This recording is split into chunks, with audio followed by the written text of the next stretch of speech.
Kalau dingin tuh nggak keras, masih lembut, apa, nggak terlalu apa berubah keras gitu. rasanya, berubah teksturnya gitulah. Yang itu yang kue Bandung, nak martabak Bandung ya itulah umum kayak orang-orang jualan itu. Halo sobat pendengar, selamat datang kembali di podcast studio SMK Miftahul Ulum.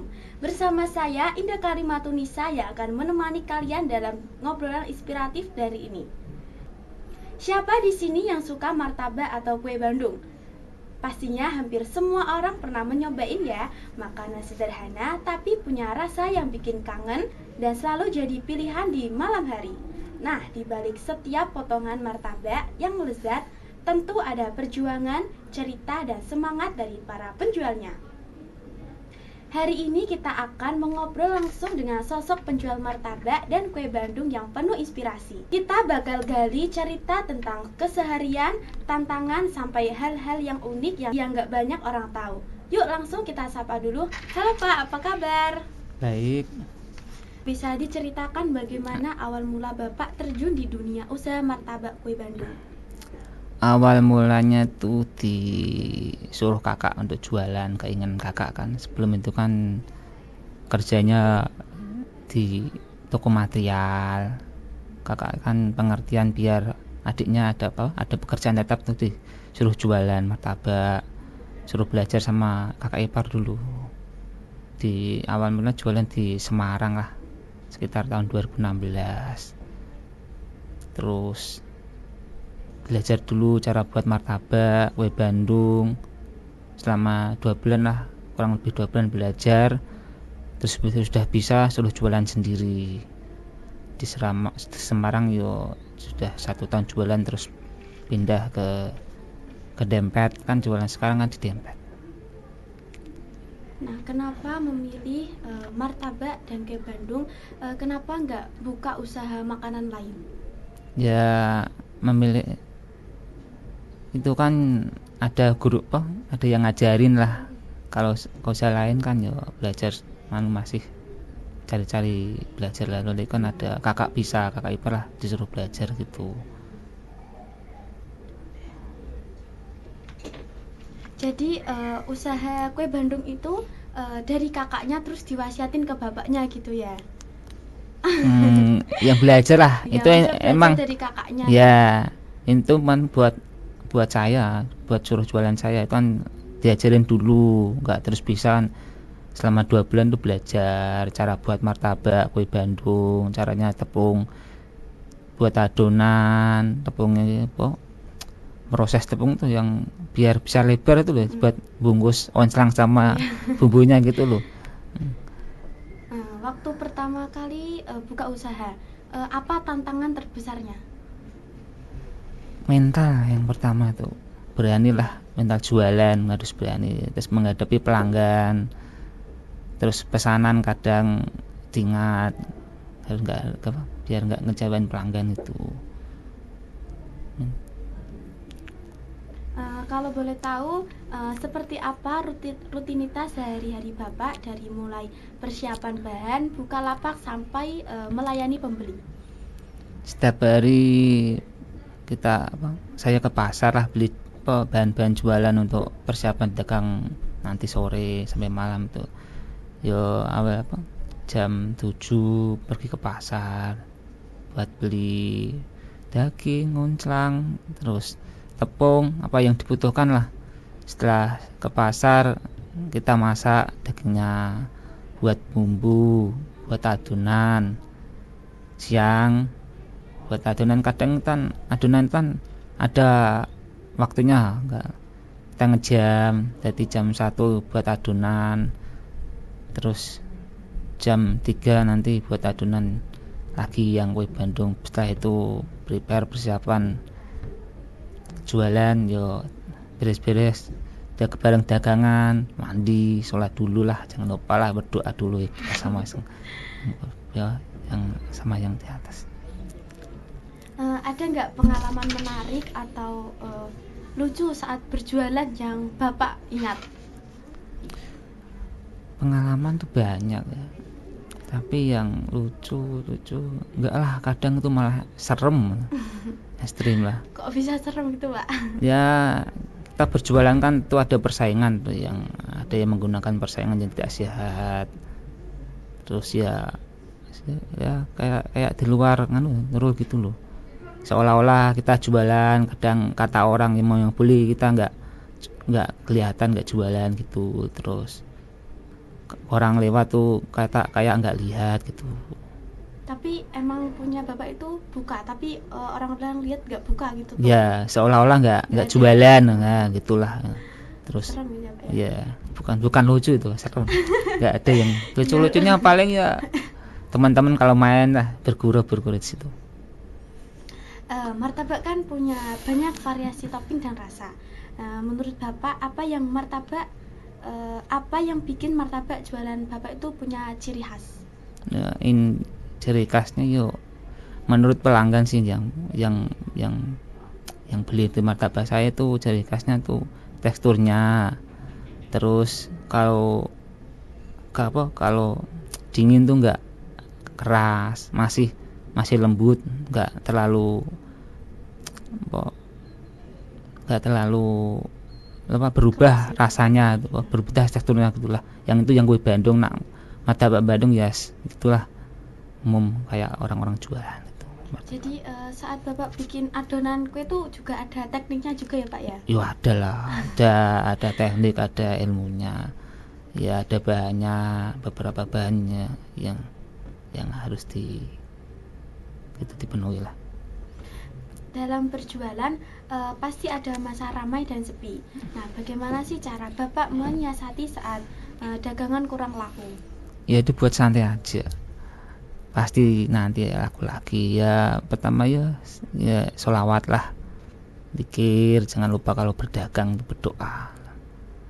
Terus kita berbagi makanan biar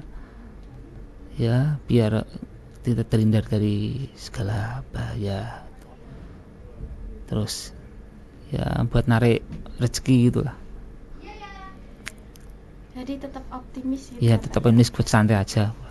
Nah, kalau waktu sepi itu, Pak ya, kan masih adonannya itu kan masih banyak. Nah, itu tuh adonannya itu dibuang atau disimpan atau dikasih ke orang? Adonannya kalau kue Bandung nggak bisa digunakan lagi, kalau martabak bisa sengadonan gitu. Ya kadang berapa hari dibuatlah buat dikasih orang lah, nggak apa-apa, buat sedekahin. Ya, sedekah ya, Pak ya. Ya buat narik rezeki. Biar. Nah, apa pengaruh media sosial atau promosi mulut ke mulut bagi usaha Bapak? Pengaruhnya ya nggak terlalu signifikan, kan sudah ada orang banyak yang berjualan lah di daerahku, daerah Dempet itu banyak lah. Itu paling pelanggan cocok-cocokan rasa gitulah sama rezeki, nggak kemana gitu. Ya, karena rezeki udah ada yang ngatur ya, Pak. Ya. Kenapa sih Bapak nggak terjun di dunia digital aja? Kan sekarang udah modern, apa-apa kan di TikTok, di IG gitu, Pak. Kenapa nggak dipromosiin di sana? Pengalamannya belum ada kan. Saya kan hanya lulusan SMP, nggak sekarang media sosialnya itu sudah maju.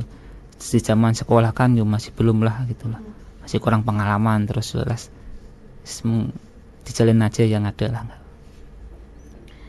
Bagi Bapak sendiri, apa arti pekerja keras? Hanya sekedar mencari nafkah atau ada makna lain di baliknya? Bekerja itu bagian dari ibadah ya, bukan sekedar bekerja terus mencari nafkah. Itu kewajiban lah sebagai seorang lelaki, tanggung jawab mencari nafkah. Terus di samping itu kita melayani manusia, juga melayani Tuhan, beribadah lah pada Allah. Pernah nggak mengalami kendala besar, misalnya kayak harga bahan naik atau persaingan yang ketat? Nah, bagaimana sih cara Bapak menghadapinya? Pernah jenengnya harga naik kadang ada ya, menyiasatinya dinaikin harga, ditambah harga jualnya toh, terus dijalanin aja. Terus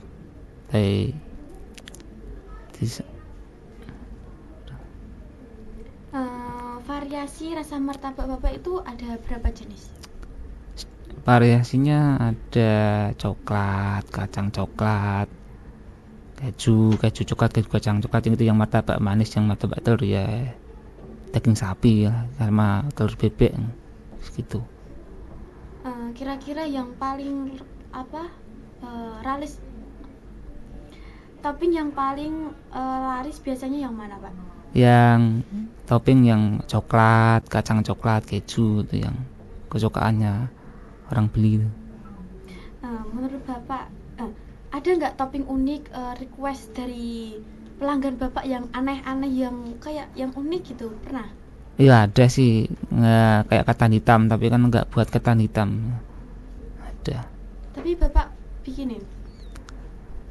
Nggak terlalu ribet. Biar nggak ribet, biar yang ada aja lah. Yang ada aja Iya. gitu ya. Menurut Bapak apa yang bikin martabak Bapak itu beda dari yang lain? Bedanya menurut pelanggan yang beli itu, bedanya yang martabak Bandung itu yang teksturnya bisa awet, lembut.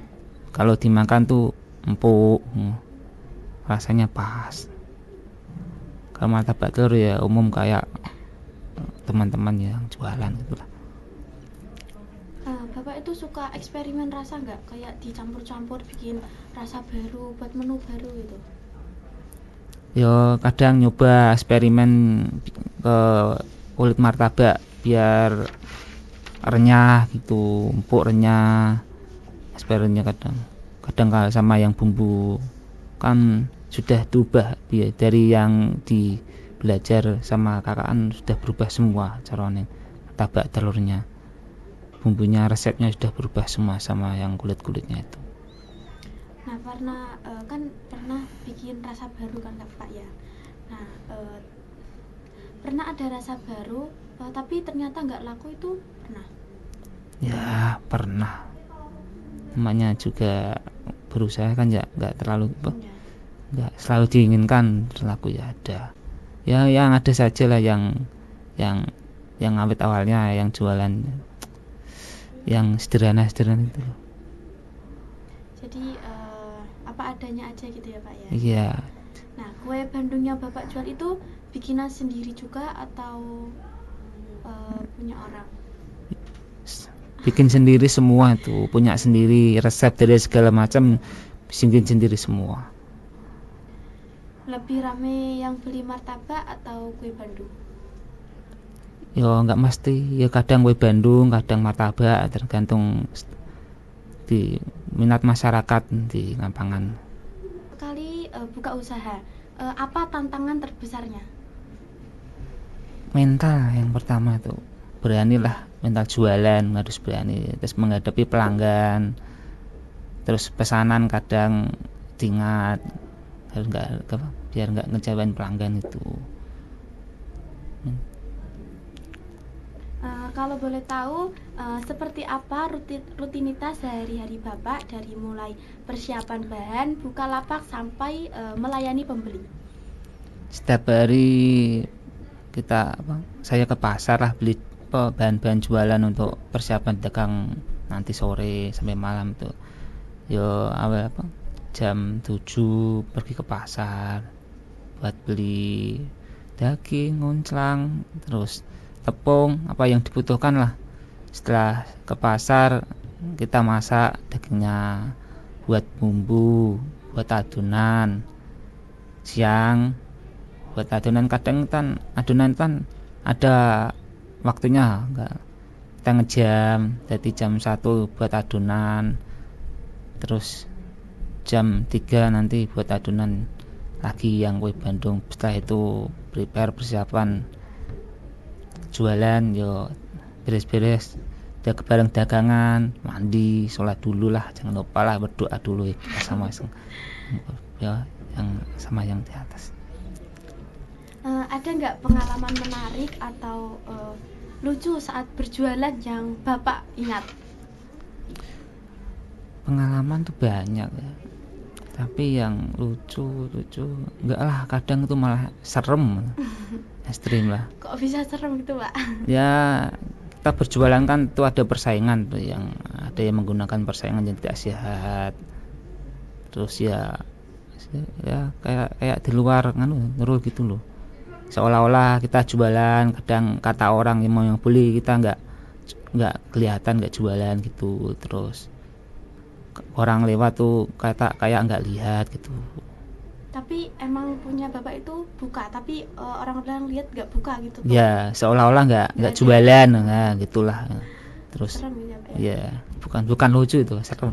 Nggak ada yang lucu-lucunya, paling ya teman-teman kalau main lah bergurau di situ. Punya menu musiman atau special event tertentu ada? Nggak ada. Nggak ada. Ya yang ada nggak ada. Nah, gimana sih cara bapak nentuin harga jual biar tetap terjangkau tapi juga tetap untung? Mengikuti pasar aja kita. Teman-teman jual berapa, kita jual berapa.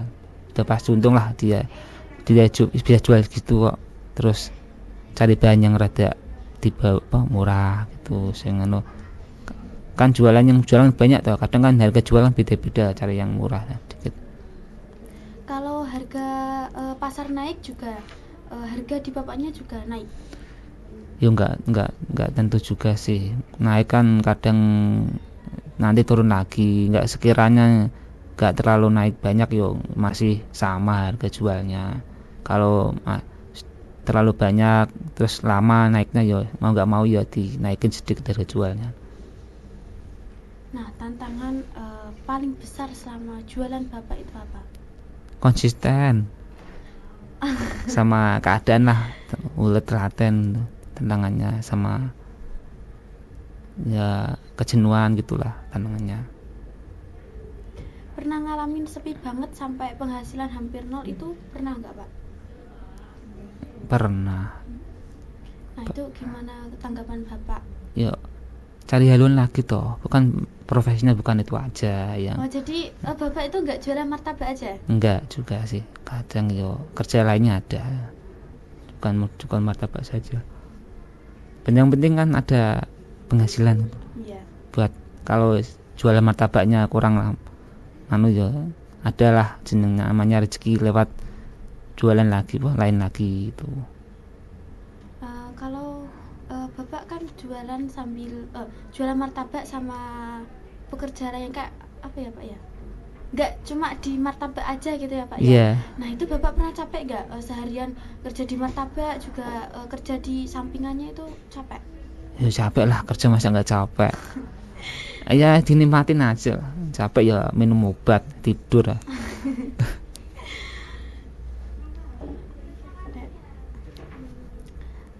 Gimana sih bapak menyiasati supaya tetap laku di masa sepi?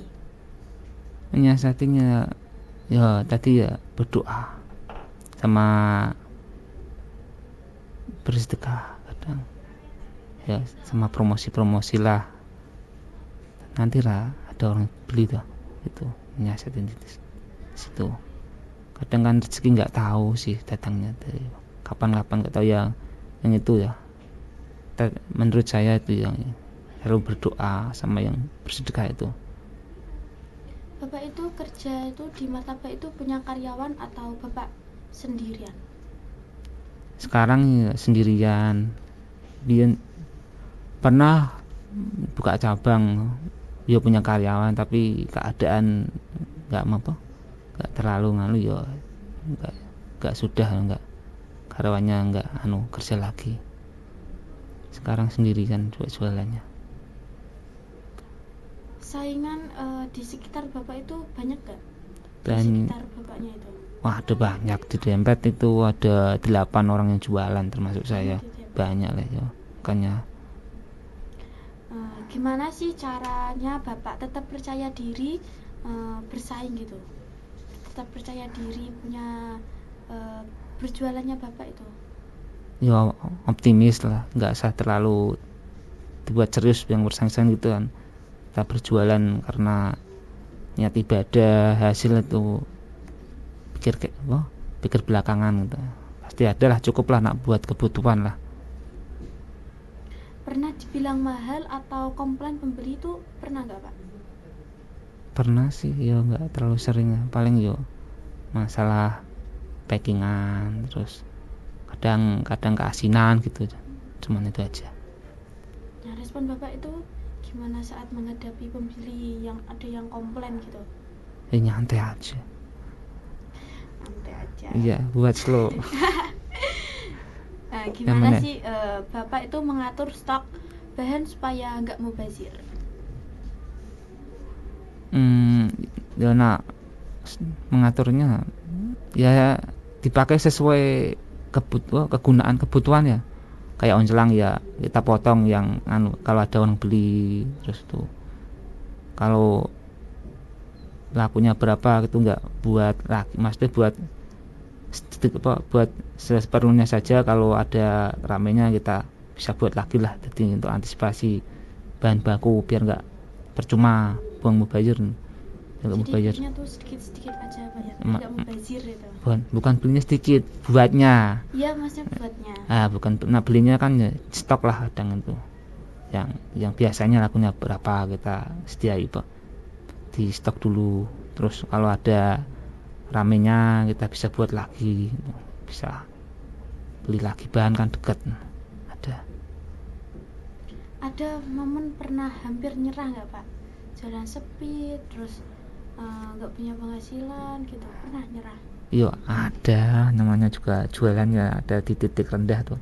Tapi kembali ke berpikir lah, alhamdulillah masih ada pekerjaan di luar sana, masih banyak orang cari kerja lah, dijalani di hari berdoa itu. Kadang yo curhat-curhat sama orang tua biar gimana solusinya gitu.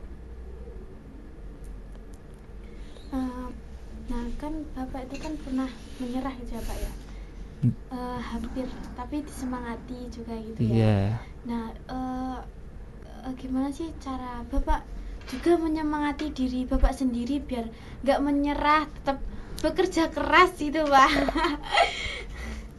Ya kalau semangat diri sendiri ya semangat lah, alhamdulillah di luar sana masih banyak orang bekerja. Kalau martabaknya lakunya kurang banyak ya kita cari haluan kerja apa aja lah biar kebutuhan ada itu ya, kerja itu nguli apa, jadi nggak fokus sama martabaknya, ada haluan lagi, bukan satu profesi gitu.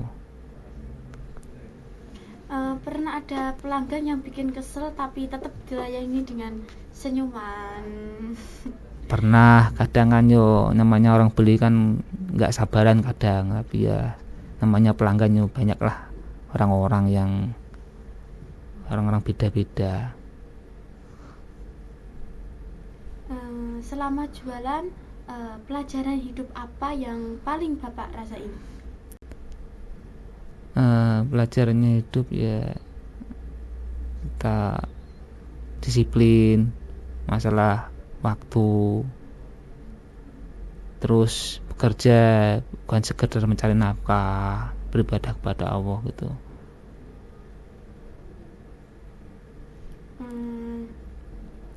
Kalau ada anak muda yang ingin yang mau mulai usaha kecil-kecilan, nah apa pesan Bapak buat mereka? Untuk memulai suatu usaha yang kita harus ada rasa senang dulu ya, usaha apa aja lah senang dulu, terus cari ilmunya gimana, terus ilmu, modal, sama tempat yang mau jualan tadi, sama doa orang tua jangan lupa. Bapak kan punya usaha sampingan, pekerjaan sampingan. Itu tuh pekerjaannya tuh apa aja Pak?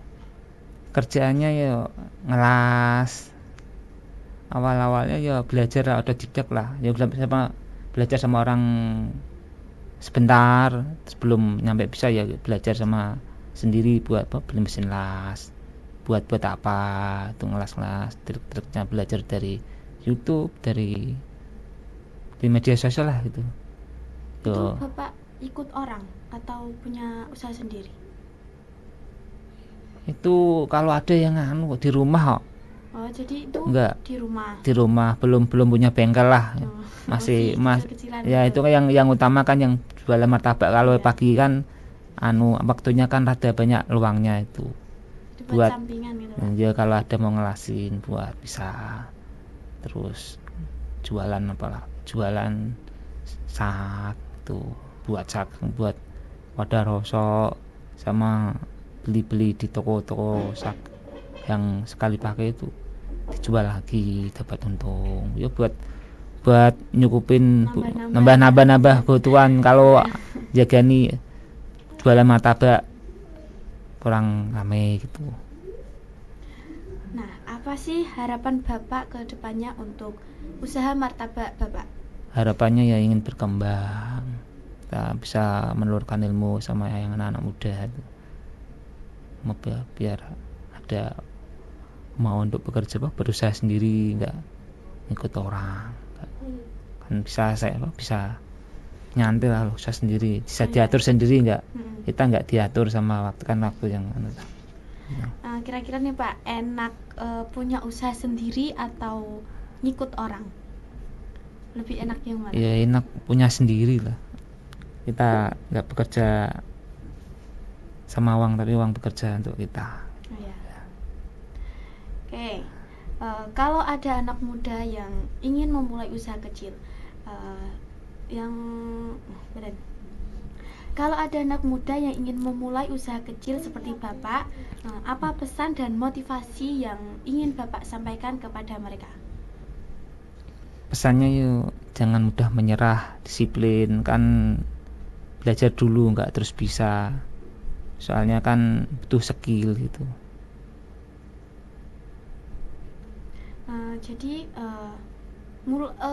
Jadi itu kita tuh harus tetap semangat, harus tetap percaya diri gitu ya Pak ya. Iya, percaya diri. Kalau niatnya kita jualan pasti ada orang beli lah. Iya. Lebih rame yang beli martabak atau kue Bandung? Ya nggak mesti, ya kadang kue Bandung, kadang martabak, tergantung di minat masyarakat di Ngampangan.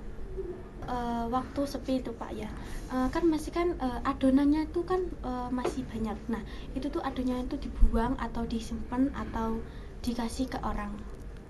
Adonannya ayo, kalau kue Bandung nggak bisa digunakan lagi, kalau martabak bisa sengadonan gitu. Ya kadang beberapa hari yo dibuatlah buat dikasih orang lah, nggak apa-apa, buat sedekahin. Ya sedekah ya Pak ya. Ya buat narik rezeki. Biar. Nah, apa pengaruh media sosial atau promosi mulut ke mulut bagi usaha Bapak?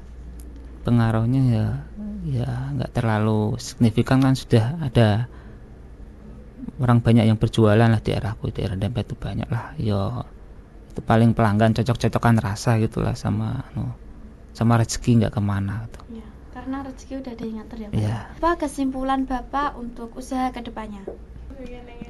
Kesimpulannya buat usaha ya kedepannya ya dijalanin apa yang sudah jadi usahanya lah, terus cari pengalaman yang banyak.